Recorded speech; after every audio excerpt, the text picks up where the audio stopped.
আমরা শ্রমিকরা যদি এটা মনে করি যে যারা আমাদের সাথে প্রতারণা করলো তাদেরকে যারা অর্থ সহায়তা দেয়, যেমন সলিডারিটি সেন্টার আমি জানি, যেমন তাদের কি কোনো দায়বদ্ধ আছে কিনা, মানে নাসিম সাহেবের কথা বলছি, এদের অর্থ সাপোর্ট দেওয়া শুধুমাত্র সলিডারিটি সেন্টার এক না, আরো এফএনবি আছে, 3F আছে, এইসব ফরেন অর্গানাইজেশন।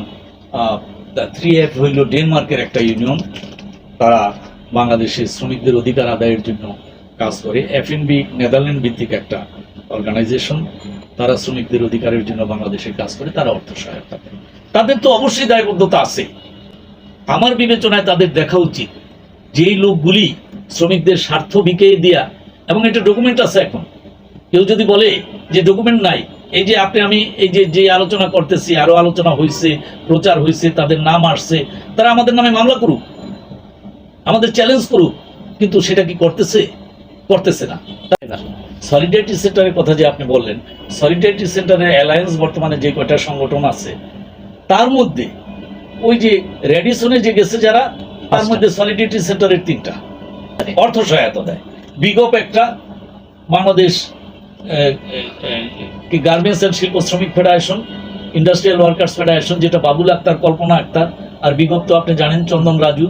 আরেকটা হইল সালাউদ্দিন স্বপন, বিপ্লবী গার্মেন্টস শ্রমিক ফেডারেশন, এটা প্রেসিডেন্ট সালাউদ্দিন স্বপন, সেক্রেটারি পাপিয়া আক্তার। এই 3 সংগঠন হইল মানে 5টার ভিতরে নাসিম সাহেবের সলিডারিটি সেন্টারের সাপোর্টেড 3টা। এখন আবার মজার ব্যাপার হলো, ওই যে এই 3টায় ওই যে 5টার যে বাকি 2টা, সেই 2টারে আবার সলিডারিটি সেন্টারে ঢুকাইতে চায়, পঞ্চপাণ্ডব এক জায়গায় থাকার জন্য। এইখানে একটা বিষয় হলো, যেটা বিবেচনার বিষয়, সেটা হলো নাসিম সাহেব অত্যন্ত সজ্জন ব্যক্তি, ভদ্রলোক। আপনার সকলের সাথে ভালো সম্পর্ক বজায় রাখার জন্য তিনি ব্যক্তিগতভাবে উদ্যোগী, এবং আমি সারা জীবনে গত 40 বছর যাবৎ তার সাথে আমার পরিচয়, আমি দেখেছি তাকে যে সে সকলের সাথে ভালো সম্পর্ক রাখতে চান। এই যে ভদ্রলোক মানুষটা, বিশেষ কিছু সরলতাও আছে। এই 3টায় সেই সরলতারে পুঁজি কইরা, নাসিম সাহেবের ভদ্রতারে পুঁজি কইরা তাকে ক্ষতিগ্রস্ত করার জন্য অন্য 2টারও এখানে ঢুকাইতে চায়। এই 3টার জোর প্রেশার যাতে ওই 2টারে ঢুকায়, চোরদের জোর বড় করতে চায় আর কি। এখানে সলিডারিটি সেন্টারে আরো অন্য অর্গানাইজেশন আছে, তারা কিন্তু এটার ভিতরে যায় নাই, রেডিসন হ্যান্ডেলিং এর মধ্যে যায় নাই। অন্য কোনো দুর্নীতি করে কি করে না আমি কিভাবে জানবো, এই রেডিসন হ্যান্ডেলিং এ যায় নাই। কিন্তু রেডিসন হ্যান্ডেলিং এ আইবিসির অন্য যেই 2টা ছিল, সেই 2টারে তারা ওই সলিডারিটি সেন্টারে অ্যালায়েন্স বানানোর জন্য জোর তৎপরতা চালাচ্ছে। আর এটার মূল অস্ত্রটা হলো, রাস্তাটা হলো নাসিম সাহেবের সরলতা, নাসিম সাহেবের ভদ্রতা সরলতার ভিতর দিয়া এই 2টারে তারা ঈদ করাইতে চায়।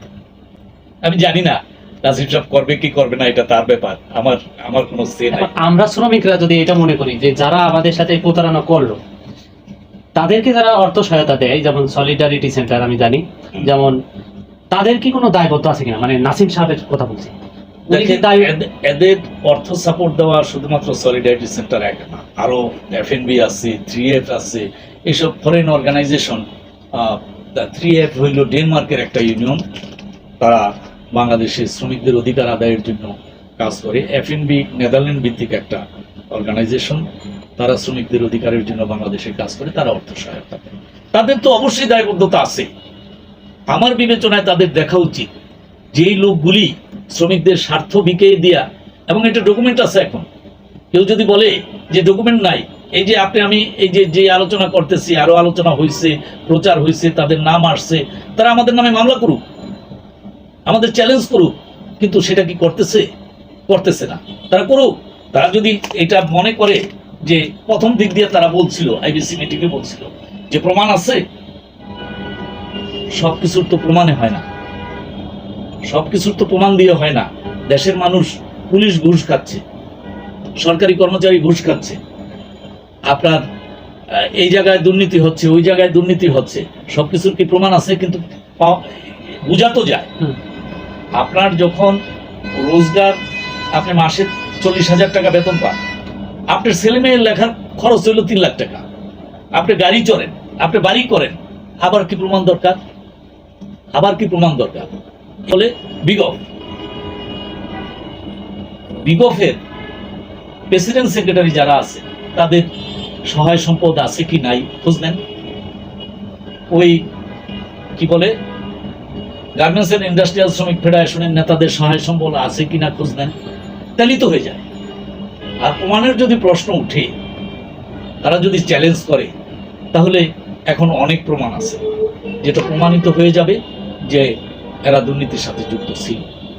এই 6 নভেম্বরের ঘটনার সাথে, রেডিসন কাণ্ডের সাথে তারা যুক্ত ছিল, এটা এখন প্রমাণিত। তারা যদি প্রমাণ চাই দেওয়া যাবে, কার কাছে দিবেন আপনি কে নিবে প্রমাণ? কার কাছে দিবেন? এই 5টায় আইসা আপনার কাছে প্রমাণ চাইলো আর আপনি তাদের প্রমাণ দিয়ে দিবেন? আইন আদালতে যাক, সেখানে প্রমাণ দেওয়া হবে। ওরা কে প্রমাণ চাওয়েন না? আপনার তারা তাদের বিরুদ্ধে এই আলোচনা করার জন্য তারা আইন আদালতের আশ্রয় নেই, সেখানে প্রমাণ দেব।